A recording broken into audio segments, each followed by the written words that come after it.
What's good, you guys? C.A.S.T back with another video, and today we're going over part 3 of the Gamer Survivor's Guide to the GPU Rampocalypse. And the advice I'm going to give you guys today is not really something that only applies to 2026 and the crazy prices that we're experiencing, but a methodology that you should apply to every single PC build that you do and for whatever purposes, so that you can get the best performance for the right cost. Today we're going over the 3 hard drive method that you can use on any PC. Now, the most common advice you're going to find on the internet when people are suggesting how many NVMe SSDs you should have in your system, most are going to suggest the biggest single hard drive you can fit into your motherboard and slotting it into that slot that's communicating directly with your CPU. That way you get the maximum performance across the board, the capacity that you need, and you're not robbing lanes from other components in your system. This is primarily going to be a graphics card, but it could even be something like a sound card, a capture card, just a PCI accessory that adds more USBs or a NIC, something, whatever it might be. You are going to need PCI lanes available for that. And depending on how you allocate those NVMe SSDs and how many you have in your system, you could be taking lanes from something else that might be of higher priority. Now, if you have a 4 terabyte NVMe SSD, it's only going to take up 4 lanes in comparison to a 2 terabyte SSDs, which will take up 8 lanes because that's 2 individual slots at X4, or God forbid, for 1 terabyte SSDs, that is going to take up 16 lanes. And that's probably going to start shutting down some things. You're probably going to be turning off some of the other ports or slots available on your motherboard to be able to communicate with those 4 individual drives. So let's take a streamer. You know, they're going to be playing video games, streaming at the same time, maybe even recording. There's going to be a lot of read and writes going on a single 4 terabyte NVMe SSD. And there are a lot of SSDs out there available on the market that can give you a good experience with this. However, in 2026, they're probably going to be extremely expensive to the point at which it might not even make sense to buy them. And if you already have them, good for you. But if not, there's probably a better way to go about doing this. Now, classically with storage, it usually has an exponential curve. So as you go from 1 terabyte to 2 terabyte, the price might scale linearly, but as you go from 2 to 4 and 4 to 8, the price just increases per gigabyte across the board. So at a certain point, there's going to be a negative return on investment where you could get the same performance with less money and still have the capacity that you need just by having multiple drives. Now, there is a way that you need to do this, and the first thing you need to go ahead and look at is your specific motherboard and platform to see if you are able to slot an additional SSD, what slot should you put it in, and is that going to take lanes away from your graphics card, NIC, or whatever other sort of PCI accessory that you need to have full bandwidth access to. If you are going to be robbing lanes from one of these accessories, you need to see what speed is it going to be writing at, and is that going to impact performance in a negative fashion. Now, a good way to test this is that you can actually limit the slot as on some modern motherboards to perform at a certain bandwidth in the BIOS itself, and you can see if that has any sort of impact, or you could slot that accessory into a slot that doesn't have the full bandwidth. There are some motherboards that will have like the third slot usually was just a full X16, which can accept a full X16, might only be actually wired for X4 PCIe lanes.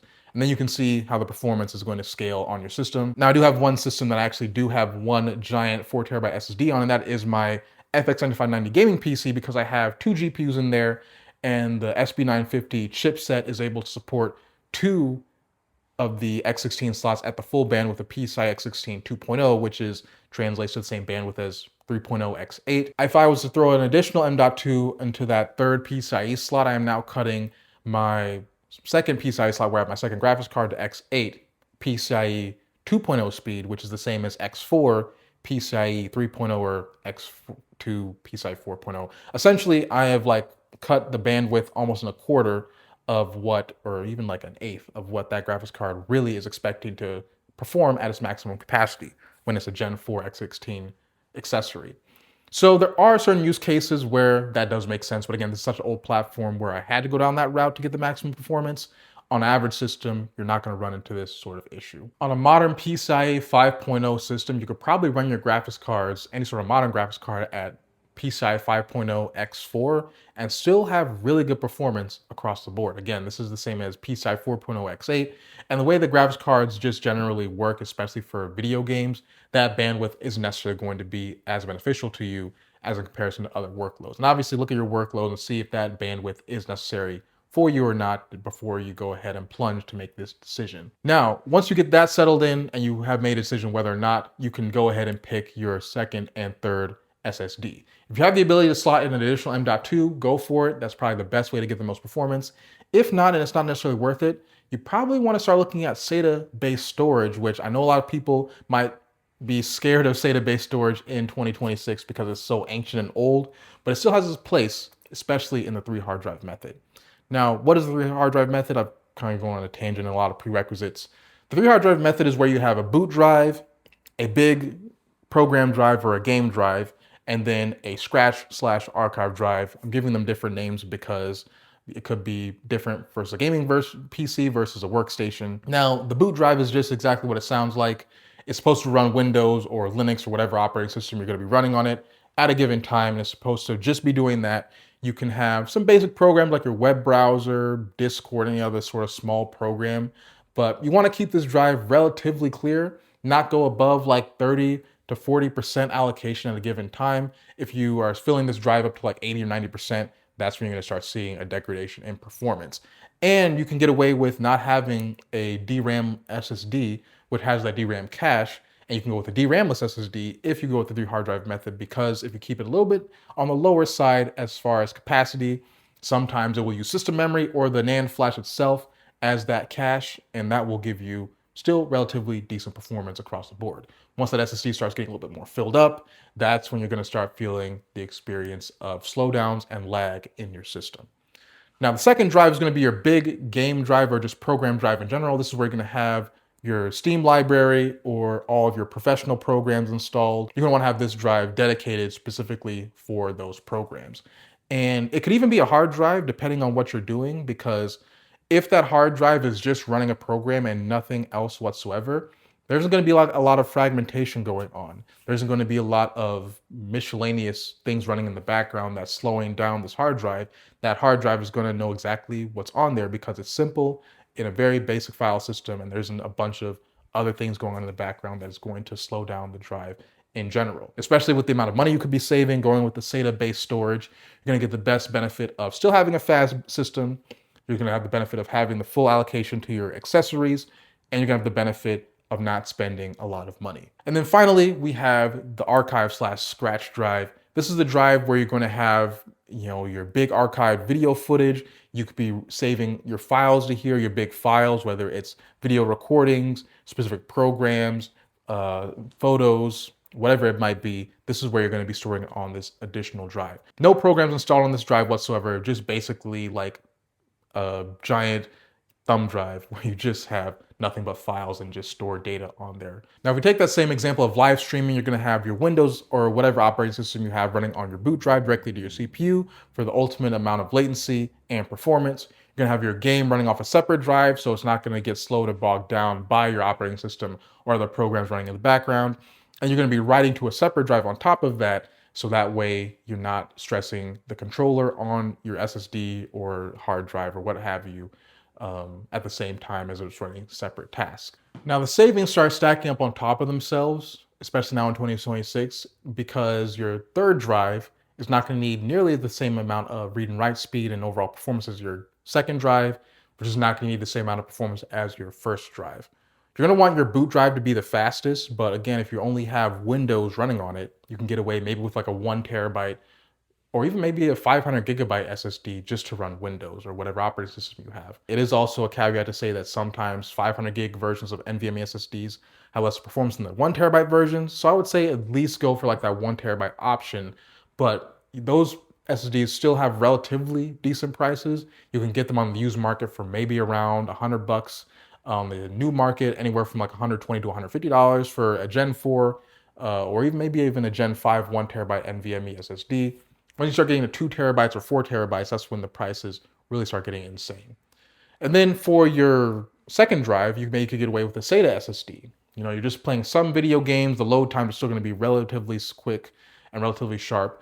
There aren't too many games that support direct storage, so maybe having some sort of NVMe SSD, but maybe just a Gen 3 or a Gen 4 versus a Gen 5 SSD might make the most sense for that. But if the majority of your games aren't using direct storage, it might just make more sense to go with SATA SSD, where you don't need to have that super fast communication to load different things directly to your GPU. You can get like maybe a 2 terabyte or maybe even a 4 terabyte SSD on the used market that is maybe a couple generations old, where it's like a 860 Pro or a BMX500 or BX500 from Crucial. That way, you're still getting the good performance, but not necessarily paying that amount of price. And then for your archive drive, all you really care about is storage at that point. So I mean, you could find like a 4 terabyte hard disk drive that's used or maybe still in good condition, refurbished. There are a lot of hard drives out there available now that are impacted by the prices, but it really starts when you get at the much higher capacities. With a hard drive for a normal system, you could find like a 5 to 6, maybe even 8 terabyte hard disk drive for under $200. Instead of having a massive PCIe 4.0 or 5.0 4 terabyte or even 8 terabyte SSD that's costing you close to $1,000, maybe you get a 1 terabyte NVMe SSD that has a good performance, has a DRAM cache that only costs you $150 to $160. You get a used secondhand SATA SSD that is 2 terabytes. That way you can have a decent amount of games installed at a given time. And then you have your 4 to 5 terabyte hard disk spinning drive that you got for around $100 that is going to give you the backups for all your video footage, all your gameplay footage, all your videos and photos that you have, and even maybe even transferring files back and forth as far as your Steam library from your hard disk drive to your game drive, depending on what you want to play at a given time. That price difference could be upwards of 20, 25, 30% in comparison to buying the super expensive SSD or even higher, especially in today's market.